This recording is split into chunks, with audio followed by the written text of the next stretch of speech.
Hey there, today I'm going to be showing you a performance and tutorial of 8 blank cards. This is my go-to packet trick and my go-to trick when someone wants me to show them something.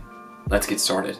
I have 1, 2, 3, 4, 5, 6, 7, 8 playing cards. Now, one of these cards is secretly a little bit different than the others. I don't want to tell you why quite yet. I'd like you to point to whichever one you think is secretly the different card. Now keep in mind, it's a 1 in 8 chance that you'll be right. So make your choice very carefully.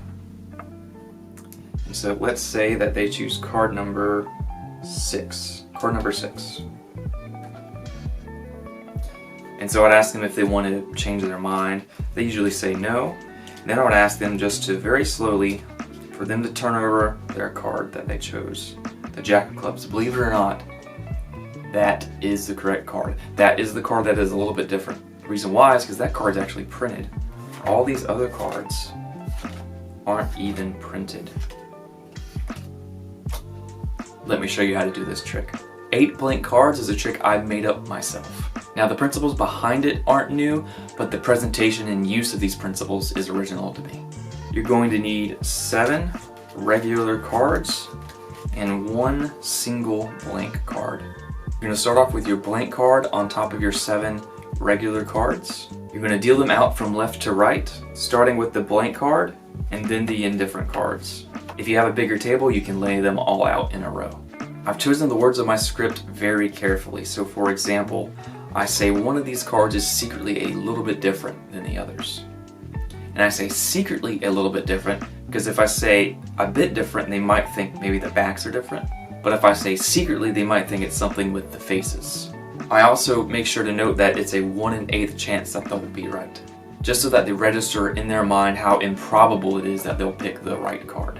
And I also ask them just to point to any one card, because I want to leave this card face down to give me a little bit of time to pick the cards up, and it also raises anticipation. So whatever card they choose, you just push it forward, or if you have 2 rows, you can maybe push the cards in the back, backwards.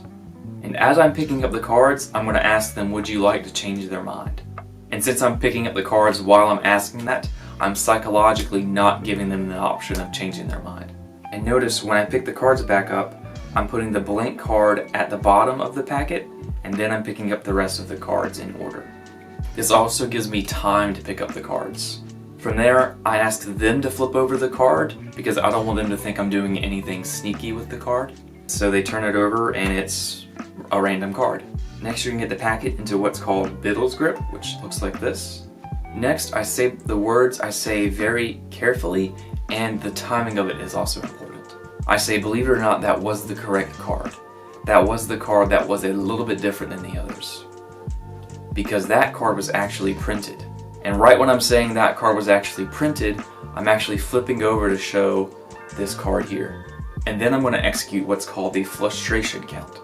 You show the bottom card, reach your other hand underneath the packet, peel off the top card, set it down, show that bottom card again, hand under the packet, and then pull off the top card, and then keep going until all the cards are gone. The illusion is that you're peeling off the bottom card each time, when in reality you're just showing the same card 7 times. And when you're peeling off the card, don't peel with a slight grip like this, because if you were actually going to peel off that bottom card, you would use your whole hand like this. Put your whole hand underneath the card and use your thumb to peel the card off. Show the card, whole hand underneath, peel off. Show the card, whole hand underneath, peel off. Keep going until all the cards are exhausted. And note that I start peeling off the cards before I even finish what I'm saying. So watch and listen for the timing once more. Believe it or not, that was the correct choice. That is the one card that was a little bit different than the others, because that card's actually printed. All the other cards aren't even printed. Now, what if the spectator actually does point to the blank card? Then you're set. All you need to do is just flip over the other cards, and you'll say that, believe it or not, that's the correct choice, because all these other cards are printed, but you managed to select the one card that wasn't printed. I hope you enjoyed this look at my favorite packet trick, 8 blank cards. Be sure to practice that flushtration count That way, you can make sure you execute it flawlessly and no one will suspect a thing. As always, thank you for watching. See you next time.